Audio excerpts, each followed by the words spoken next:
ক্রিকেটের সব খবরাখবর সবার আগে পেতে এখনই সাবস্ক্রাইব করুন এবং বেল বাটনে প্রেস করুন।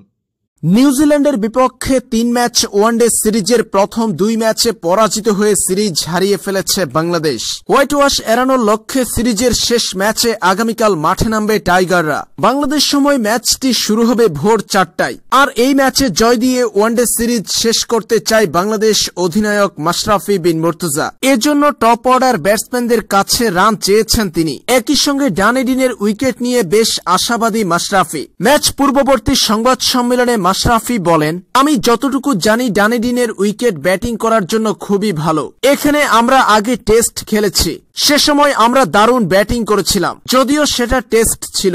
এখানে নিউজিল্যান্ড ইংল্যান্ডের বিপক্ষে 340 রান তাড়া করে জিতে গিয়েছিল 45 ওভারে এবং 335 রান তাড়া করে জিতেছে 50 ওভারে। তাহলে আমরা কেন নয়? আশা করছি দারুণ ব্যাটিং উইকেট হবে, এটা মাথায় রেখে ভালো পরিকল্পনা করব।